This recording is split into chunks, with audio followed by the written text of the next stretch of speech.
Hey guys, இந்த உலகத்திலேயே அதிகமா கோவப்படக்கூடிய ஆள் யாருன்னு உங்களுக்கு தெரியுமா? நம்ம ஹிஸ்டரி எடுத்து பார்க்கும்போது பல மக்கள் அதிக கோவப்படக்கூடியவங்களா இருந்திருக்காங்க. ஆனா ஒரு மனுஷன் தன்னோட கட்டுக்கடங்காத கோவத்தினால உலகம் முழுக்க படையெடுத்து பல பகுதிகளை கைப்பற்றி லட்சக்கணக்கான மக்களை கொன்னு தன்னோட கோவத்தினால உலகத்தையே நடுங்க வச்சாருன்னு சொன்னா நம்ப முடியுதா? அவரு யாரா இருப்பாரு நீங்க நினைக்கிறீங்க? தெரிஞ்சா கமெண்ட்ஸ்ல சொல்லுங்க.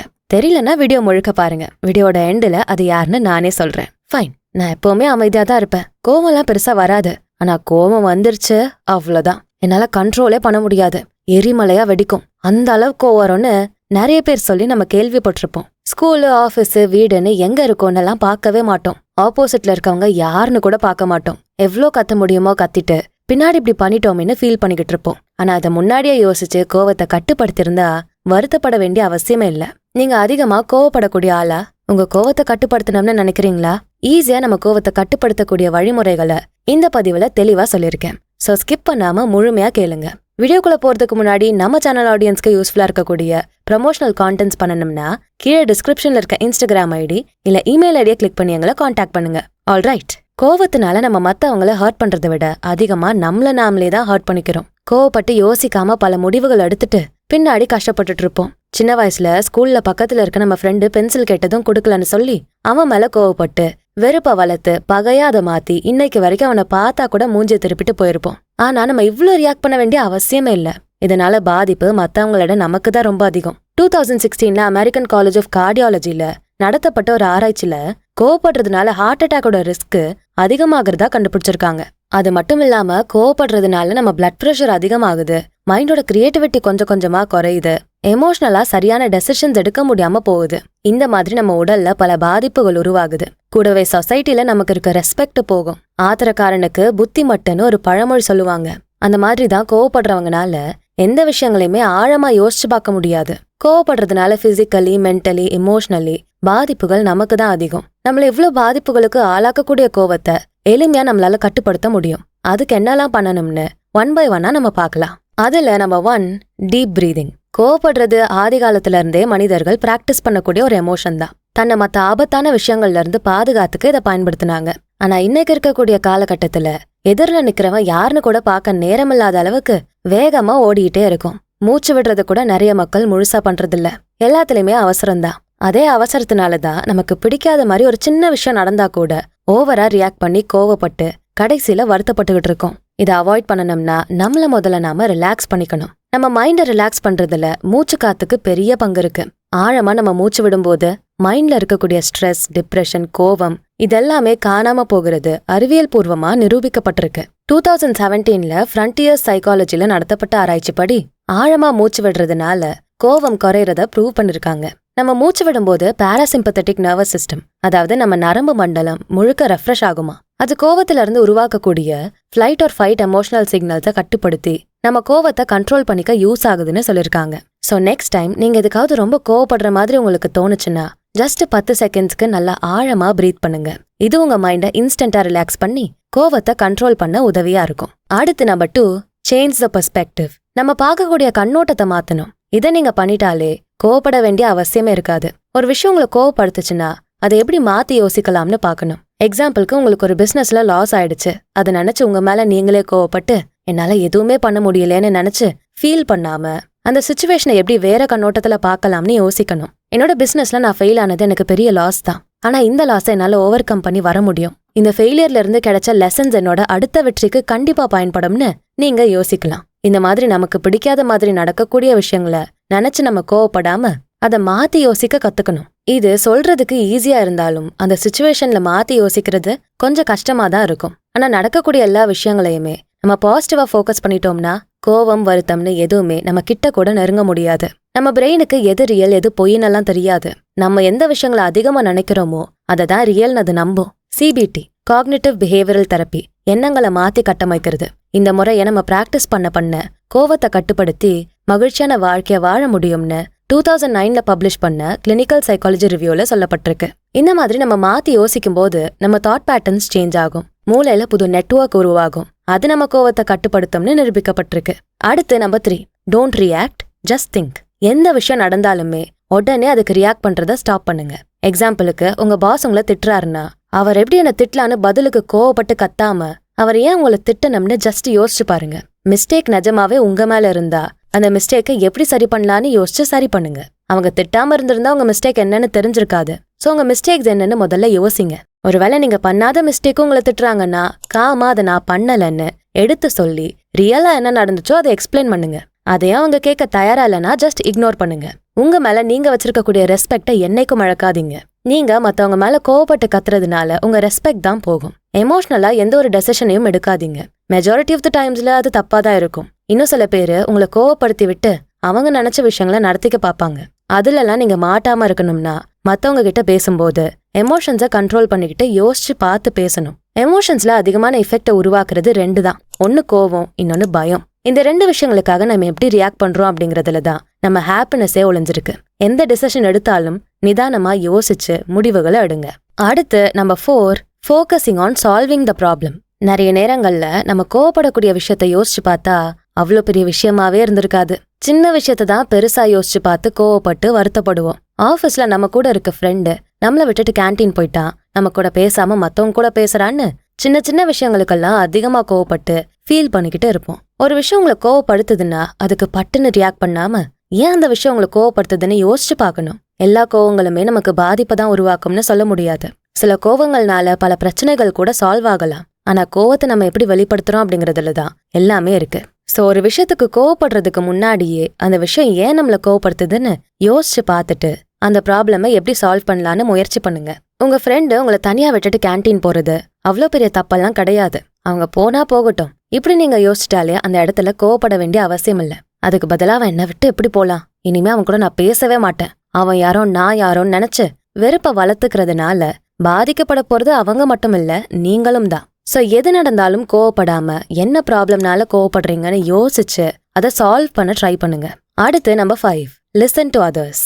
மத்தவங்க பேச்சும் காது கொடுத்து கேட்கணும். நான் சொல்றதுதான் எப்பவுமே சரி, நான் சொல்றதுதான் எல்லாரும் கேட்கணும், மத்தவங்க சொல்றதெல்லாம் நான் கேட்கவே மாட்டேன்னு நீங்க எப்பவுமே இருந்தீங்கன்னா உங்களுக்கு தான் ஸ்ட்ரெஸ், டிப்ரெஷன், டென்ஷன் எல்லாம் உருவாகும். காரணம் மக்கள் எல்லாருமே அவங்க பேச்ச காது கொடுத்து கேட்டா மட்டும்தான் நம்ம சொல்ற விஷயத்த கேட்பாங்க.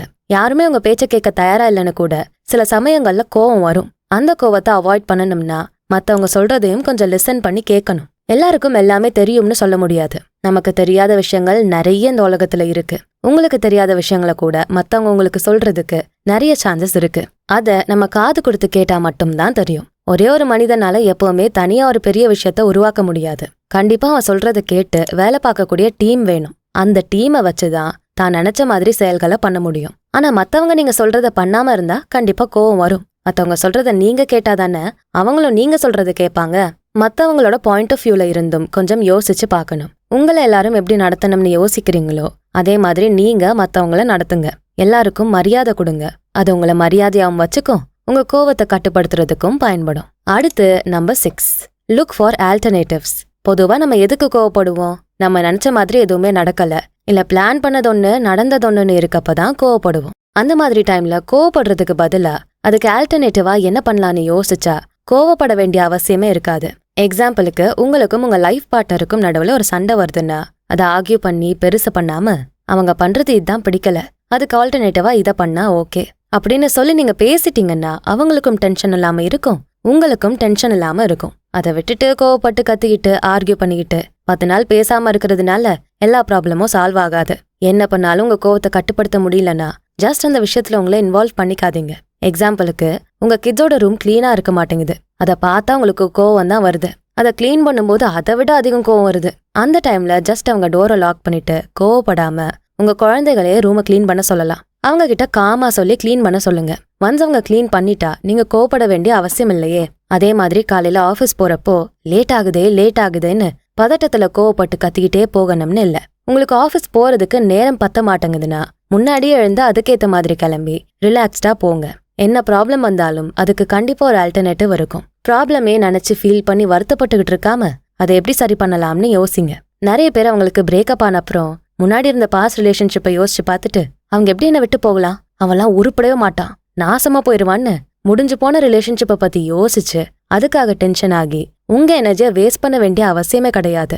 அவங்க உங்களை விட்டு போயிட்டாங்க, அவ்வளவுதான். நீங்க அதை அக்செப்ட் பண்ணிட்டு அதுல இருந்து வெளியே வந்தா மட்டும்தான் உங்க வாழ்க்கையை நிம்மதியா வாழ முடியும். சோ உங்களுக்கு எந்த விஷயங்கள் டென்ஷனை கொடுக்குதோ அதுக்கு ஃபீல் பண்ணாம ஆல்டர்னேட்டிவா என்ன பண்ணலாம்னு யோசிச்சு அதை பண்ணுங்க. அடுத்து number 7, exercise and meditate regularly. உடற்பயிற்சி பண்றது எப்படி கோவத்தை கண்ட்ரோல் பண்ணும்னு நீங்க யோசிக்கலாம். ஆனா உடற்பயிற்சிகள் பண்றதுனால நம்ம பிரெயின் ரிலாக்ஸ் ஆகி டென்ஷன் மொத்தத்தையும் கண்ட்ரோல் பண்ணும்னு பல ஆராய்ச்சிகள்ல நிரூபிக்கப்பட்டிருக்கு. நம்ம கோவப்படும் போது உடல்ல ஸ்ட்ரெஸ் ஹார்மோன்னு சொல்லப்படுற கார்டிசால் அதிகமா செக்ரீட் ஆக ஆரம்பிக்கும். இந்த ஹார்மோன் பாடியில உருவாச்சுன்னா அதிகப்படியான கோவம், வருத்தம், பதட்டம்னு எல்லாமே நம்ம ஃபீல் பண்ணுவோம். இந்த ஹார்மோன் செக்ரீட் ஆகுறத கண்ட்ரோல் பண்ணணும்னா அதுக்கு உடற்பயிற்சிகள் பண்ணலாம். எக்ஸசைஸ் பண்ணும்போது உடல்ல என்டார்பின்ஸ்னு ஒரு ஹார்மோன் செக்ரீட் ஆகும். இது ஃபீல் குட் ஹார்மோன்னு சொல்லுவாங்க. இது செக்ரீட் ஆக ஆரம்பிச்சதுமே நம்ம அதிக மோட்டிவேட்டடா ஃபீல் பண்ணுவோம், ஹாப்பியான ஃபீல் கிடைக்கும். இந்த ஹார்மோன் கார்டிசாலை கண்ட்ரோல் பண்ணும். அதனாலதான் நார்மலா இருக்கக்கூடிய மக்களை விட தினமும் உடற்பயிற்சி பண்ற மக்கள் அதிகமா கோவப்படாம இருக்காங்க. எக்ஸசைஸ் பண்ணணும்னா ஜிம்ல போய் தான் பண்ணணும்னு இல்ல. ஜஸ்ட் உங்க வீட்லயே ஸ்கிப்பிங், ரன்னிங், வாக்கிங் இந்த மாதிரி எக்ஸசைசஸ பண்ணலாம். ஒரு நாளைக்கு குறைஞ்சது 30 நிமிஷமாவது நல்லா வேர்க்கிற மாதிரி உடற்பயிற்சிகள் பண்ணுங்க. இது உங்க டென்ஷனை கண்ட்ரோல் பண்ண உதவியா இருக்கும். அடுத்து நம்பர் 8, டூ ஜர்னலிங். நீங்க கோவப்படக்கூடிய விஷயத்த மைண்ட்லயே போட்டு யோசிச்சுக்கிட்டே இருந்தா அதனால டென்ஷன் குறையாது, இன்னும் அதிகமா தான் ஆகும். இதுக்கு 2013ல பிலிப்பீன்ஸ்ல ஒரு ஆராய்ச்சி பண்ணிருக்காங்க. 2 குரூப் ஆஃப் மக்களை பிரிச்சு அவங்க கோவப்படக்கூடிய செயல்களை பண்ண வச்சாங்க. நெக்ஸ்ட் குரூப் ஏல இருக்கிற மக்களை எதுவுமே பண்ணாம அப்படியே இருக்க சொன்னாங்க. குரூப் பில இருக்க மக்கள் கிட்ட அவங்க மனசுல நினைக்கிறத ஒரு பேப்பர் அண்ட் பென் எடுத்து அதுல எழுத சொன்னாங்க. அப்படி 2 குரூப் மக்கள் கிட்டயும் நடத்தப்பட்ட ஆராய்ச்சிகள்ல குரூப் பி மக்களோட டென்ஷன் அவங்க அந்த பேப்பர்ல எழுதுனதுனால 53% கம்மியாகி இருக்கிறதா சொல்லிருக்காங்க. அதுவே குரூப் ஏ மக்களுக்கு அவங்களோட கோபம் இன்னும் 36% அதிகமாக இருக்கிறதா சொல்லிருக்காங்க. இதுல இருந்தே நம்ம நல்லா தெரிஞ்சுக்கலாம். நம்ம மைண்ட்லயே போட்டு ஒரு விஷயத்த யோசிச்சுக்கிட்டே இருந்தோம்னா அதனால நம்ம கோவம் இன்னும் அதிகமா தான் ஆகும். அதை அவாய்ட் பண்ணணும்னா ஜர்னலிங் பண்ணலாம். உங்களை கோவப்படுத்தக்கூடிய விஷயங்கள் எல்லாத்தையும் பேப்பர்ல எழுதி வச்சு அதை கசக்கி டஸ்ட்பின்ல போட்டு பாருங்க. உங்க மைண்ட் ஃப்ரீயா இருக்கிறத கண்டிப்பா உணர முடியும். ட்ரை பண்ணி பார்த்துட்டு உங்க எக்ஸ்பீரியன்ஸை கமெண்ட்ஸ்ல சொல்லுங்க. தினமும் ஒரு நாளைக்கு 10 நிமிஷமாவது ஒதுக்கி உங்களுக்கு டென்ஷனை கொடுக்கக்கூடிய விஷயங்கள் ஏதாவது நடந்துச்சுன்னா அதை யோசிச்சு பார்த்து பேப்பர்ல எழுதி கசக்கி போட்டுருங்க. இல்ல அதை ரீப்ளேஸ் பண்ற மாதிரி அந்த லைன்ஸ் அடிச்சுட்டு பாசிட்டிவா பக்கத்துல எழுதுங்க. இதுவும் உங்க டென்ஷனை கண்ட்ரோல் பண்ண உதவியா இருக்கும். அடுத்து நம்பர் 9, ஃபர்கிவ். உங்களை கோவப்படுத்தக்கூடிய எல்லா மக்களையுமே மன்னிச்சு விட்டுருங்க. உங்க லவ்வர், ஃப்ரெண்டு, பார்ட்னர், ஆஃபீஸ்ல கலீக்ஸ், பாஸ், பிசினஸ்ல கிளையன்ட்ஸ், கஸ்டமர்ஸ்னு யாரா இருந்தாலும் அவங்க கோவப்பட்டு உங்களை திட்டுனா பதிலுக்கு அவங்கள திட்டாம அதை அக்செப்ட் பண்ணி சரி பண்ணிக்க பாருங்க. இல்ல மன்னிச்சு விட்டுருங்க. மன்னிக்கிறதுனால நீங்க ஒன்னும் வீக்கான பர்சன் கிடையாது. மன்னிக்கிறதுக்கு தான் அதிகமான ஸ்ட்ரென்த் வேணும். அந்த ஸ்ட்ரென்த் இல்லாததுனால தான் நிறைய மக்கள் இன்னைக்கு வரைக்கும் பகைய மனசுல வச்சு வெறுப்ப காட்டிக்கிட்டு வராங்க. உங்களை கஷ்டப்படுத்தக்கூடிய எல்லா மக்களையும் மன்னிச்சு விடுங்க. நீங்க அதையே போட்டு யோசிச்சுக்கிட்டே இருக்கிறதுனால ப்ரெஷர் உங்களுக்கு தான் அதிகமாகும். மன்னிச்சு விட்டுட்டீங்கன்னா அது உங்களுக்கும் ரிலாக்ஸ்டா இருக்கும், அவங்களும் டென்ஷன் ஆகாம இருப்பாங்க. நீங்க ஏதாவது தப்பு பண்ணிட்டாலும் அதை நினைச்சு கில்ட்டியா ஃபீல் பண்ண வேண்டிய அவசியம் இல்ல. இங்க தப்பே பண்ணாத மனுஷங்கன்னு யாராவது ஒருத்தவங்களை உங்களால காட்ட முடியுமா? கண்டிப்பா முடியாது. சின்னதோ பெருசோ எல்லாருமே பல தவறுகளை பண்ணிட்டு தான் வந்திருப்போம். அதுக்காக யோசிச்சு கோவப்பட்டு நம்மள நாமளே வருத்திக்க கூடாது. ஃபர்ஸ்ட் உங்களை நீங்க அக்செப்ட் பண்ணுங்க. அதுதான் உங்களை டென்ஷன்ல இருந்து காப்பாத்த உதவியா இருக்கும். அடுத்து நம்பர் 10, சேஞ்சிங் தி என்வாயன்மெண்ட். நம்ம இருக்கக்கூடிய இடத்துக்கும் மைண்ட் செட்டுக்கும் கூட நிறைய ரிலேஷன் இருக்கு. இது 2012ல நடத்தப்பட்ட ஒரு ஆராய்ச்சியில ப்ரூவ் பண்ணிருக்காங்க. மக்கள் அவங்க கோவமா இருக்கிற டைம்ல வீட்டுக்குள்ளேயே இருக்கும்போது அவங்களுக்கு இருக்க டென்ஷன் இன்னும் அதிகமா ஆகுதுன்னு தான் ஆராய்ச்சியாளர்கள் கண்டுபிடிச்சிருக்காங்க. சோ நீங்க டென்ஷனா இருக்கீங்கன்னா உங்க வீட்லயோ இல்ல டார்க்கான ஒரு பிளேஸ்லயோ உட்காந்துகிட்டே இருக்காம ஜஸ்ட் எழுந்து வெளியே ஒரு வாக் போங்க.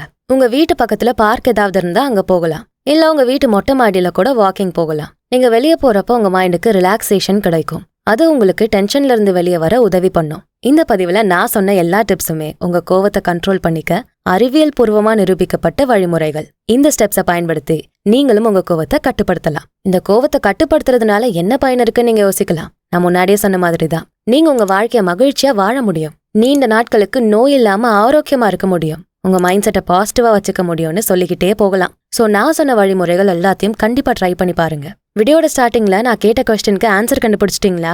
உலகத்திலேயே அதிகமா கோவத்தை வெளிப்படுத்தின மனிதர் யாரு?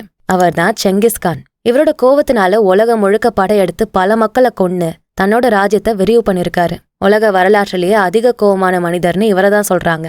இவரை பத்தி நீங்க என்ன நினைக்கிறீங்க? உங்க கருத்துக்களை கமெண்ட்ஸ்ல சொல்லுங்க. இந்த வீடியோ உங்களுக்கு பிடிச்சிருந்தா மறக்காம லைக் பண்ணிட்டு உங்க ஃப்ரெண்ட்ஸ் அண்ட் ஃபேமிலிக்கு ஷேர் பண்ணுங்க. நம்ம channels beyond the ordinary and body and soul Tamil ரெண்டுத்துக்கும் சப்ஸ்கிரைப் பண்ணிட்டு பெல் ஐகானை அழுத்திருங்க. நான் உங்களை அடுத்த வீடியோல பாக்குறேன். நன்றி.